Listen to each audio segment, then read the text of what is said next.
you very much for the kind introduction. I will switch gears a little bit because I will talk more about the physics of the metal halide perovskites, and in particular, a debate that has been pretty intense in the last years about the ferroic properties of these materials, if they are or not ferroelectric, and if this property is important or not for the outstanding electronic properties of the perovskites. You probably know that these materials are causing actually a revolution in photovoltaics because in very few years they were able to go up to very high power conversion efficiencies, which are nowadays in excess of 25%. And also at the very beginning already, people start looking at the morphology, for example, of the films they grow, and they saw this kind of domains appearing. For example, these are scanning probe microscopy measurements, no? And they said, they got the idea, this is because these materials are ferroelectric. And in a ferroelectric material, you have a built-in electric field due to the macroscopic polarization, electric polarization. And this electric field then can separate the charges very efficiently. And in fact, ferroelectric materials are very good photovoltaic materials. And they thought that this was the reason for the very long carrier diffusion lengths of the perovskite, and also the very long electron hole recombination times. But unfortunately, we showed that this is not the case.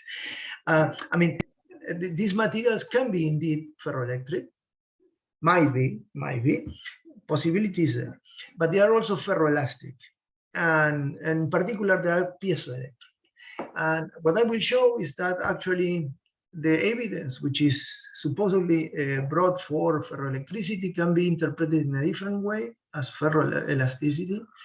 And I also will show which is the role played by the A-side cation dynamics, I will explain that in a moment, in not getting ferroelectric behavior. Now, once you have answered no to this question, then the other question which arises is, why are they so exceptional?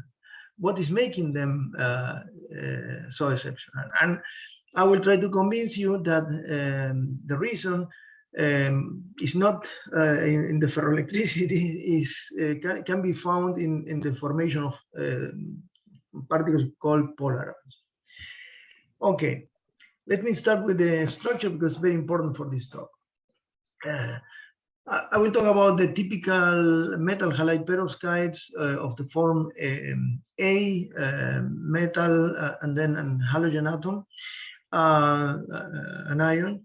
They form typically a cubic cage of metal halide octahedra, which are corner sharing, as you can see here. This is a very soft and labile structure, no?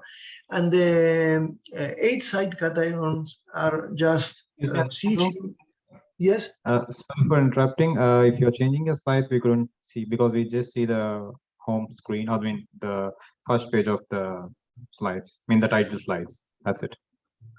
Oh. I don't understand.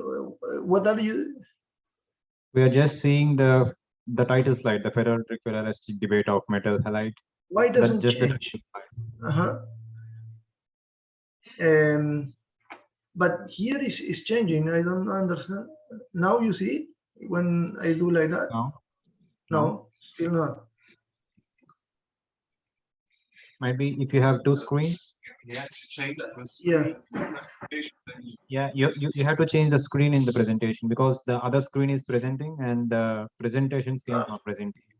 Yeah, well, if you will not see me, but then you see the presentation.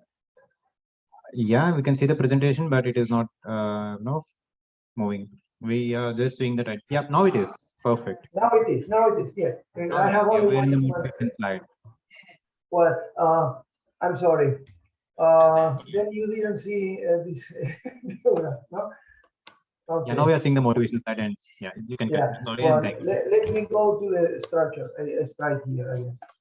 These are the octahedra, the metal halide octahedra, which are corner shellling, building the cubic structure at high temperatures. And as I said, the A-side cations are either cesium or organic molecules like methylammonium and formamidine. And they are just in the voids, loosely bound, because they are actually free. The point is that in the cubic and tetragonal phases, these cations are moving. There is a very, very strong dynamics. They're rotating and moving, translating inside the void. In the cubic phase in all three directions, in the tetragonal phase only in the plane, and then if you decrease the temperature, they get locked in certain positions and orientations. But in these ones, they are moving. And this is a well-documented fact, both theoretically as well as experimentally. Probably the most compelling evidence of the dynamics are these measurements here, which are fast pump and probe vibrational spectroscopy measurements, in which they see that in the tetragonal cubic phase, as I said, the methylammonia, in this case, this is mapping the archetypal perovskite methylammonium lead iodide. The methylammonia are bubbling in a cone at a pretty fast speed, 0.3 picoseconds rate, and the most important ones are these kind of jump-like reorientations, which are every 3 picoseconds more or less happening. These are the most important ones because every time that the methylammonia rotate, there is a tilting and effect on the inorganic cage, on the octahedron. Well, as I said before, the first evidences that came of the material being eventually ferroelectric were the observations of these domains, these stripe-like domains.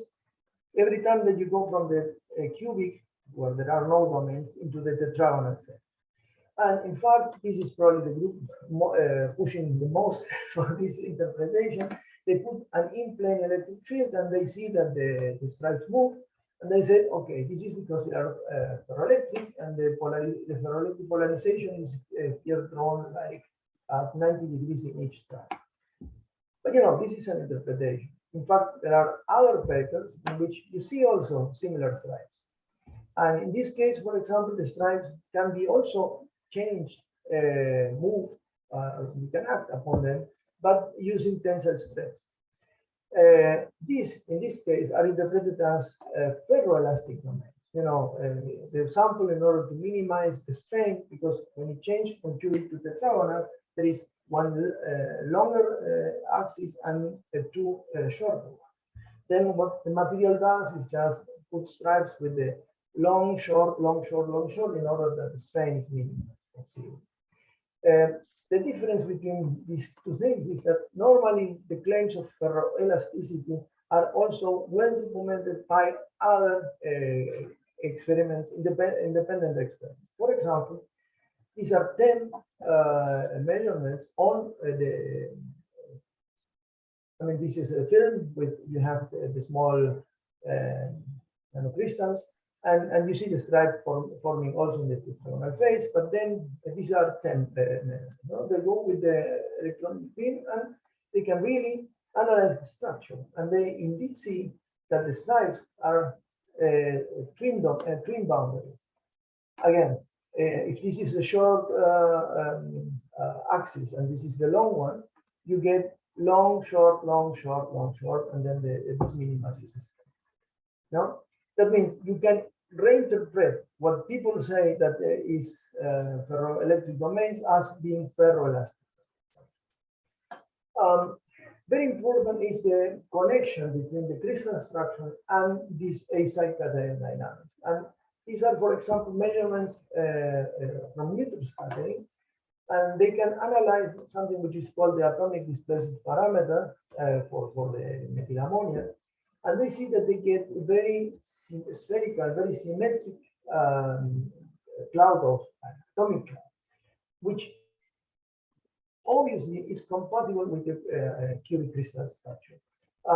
In the case of the formamidinium lead iodide, the formamidinium is a little bit different molecule. Then you get the pseudo-cubic. I mean, it's pretty symmetric, but it's a little bit deformed.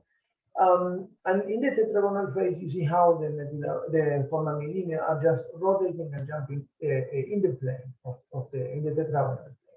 But what is important is every time that the molecules rotate, there is an influence on, there is a tilting induced in the octahedra and in the formation of the octahedra. Why is this important?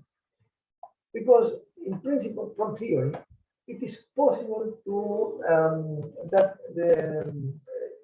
there is let's say a polarization of the unit cell caused by the lone pairs in lead that get the lead a little bit off center, and then you induce a dipole, this electric dipole. But not only that is expected that this that the net electric charge that you created by this polarization is very small. It's around 1 or 2 or 3 microcoulomb per centimeter, which is orders of magnitude smaller than the typical electric materials. But the point is that in order to have ferroelectricity, you have to have also a coupling between neighbors dipoles that they will align parallel to each other. If not, no coupling, no ferroelectricity, no macroscopic polarization. It's like in ferromagnetism. Then the point which I want to make is that the A-side cation dynamics is a movement that is linked to the formation and tilting of the octahedra will cause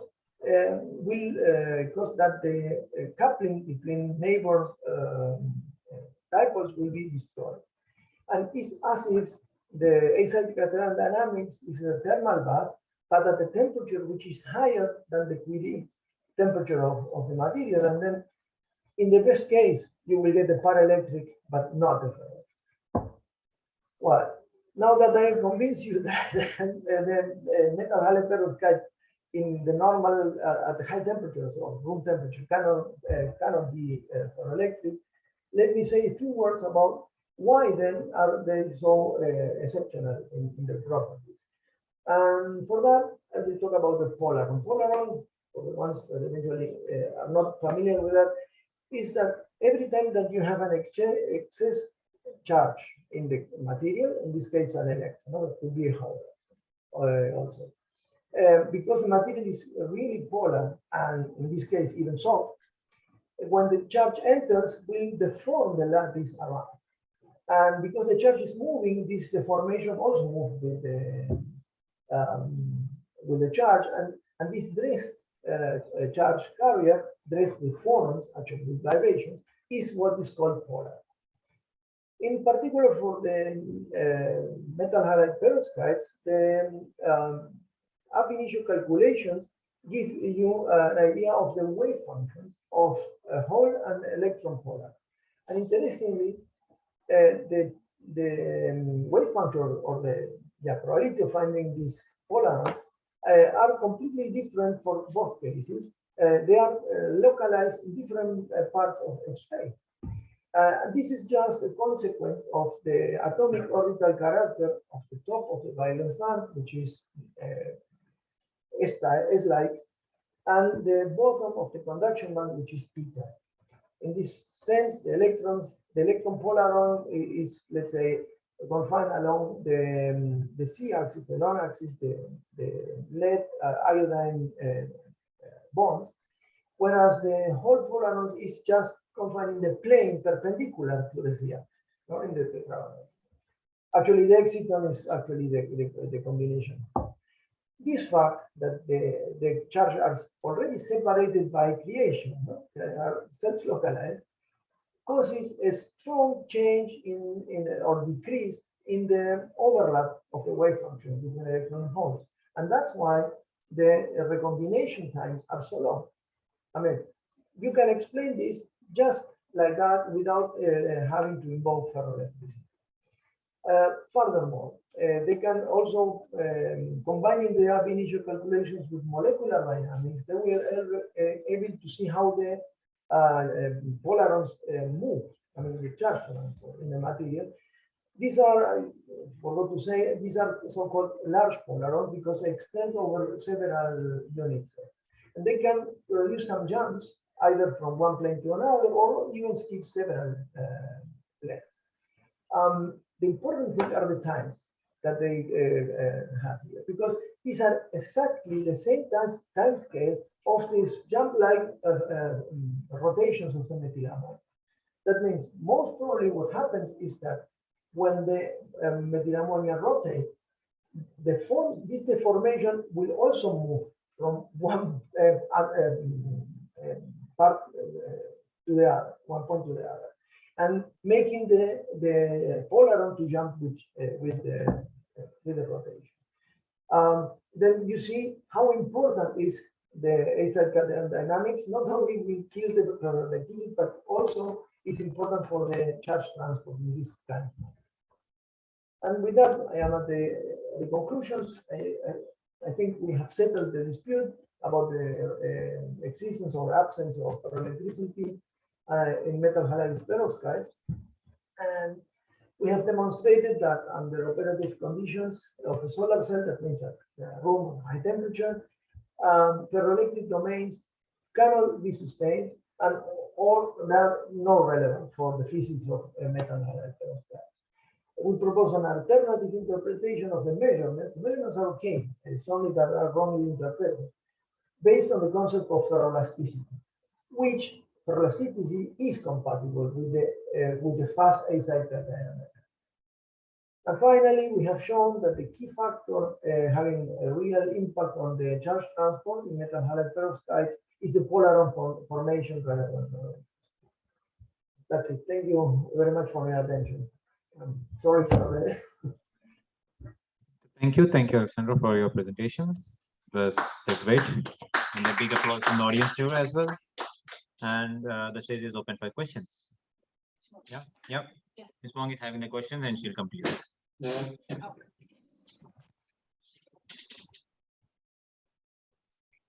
Very interesting talk. Can you hear me? Yeah, I hear you. Yeah. Okay. Yeah, I do have a question. I try to understand in your definition of I'm a chemist, so in your physicist vocabulary, if I understand your polaron is charged, it could be whole or it could be electron polaron. So your polaron is a charged species. Yeah. And it's different from like exciton. Exciton is neutral, it's electron whole pair, right? Well, you have also exciton polarons. The point is, if you do transport, let's say you put leads and you inject charge, then you will get the electron and the whole polarons separately.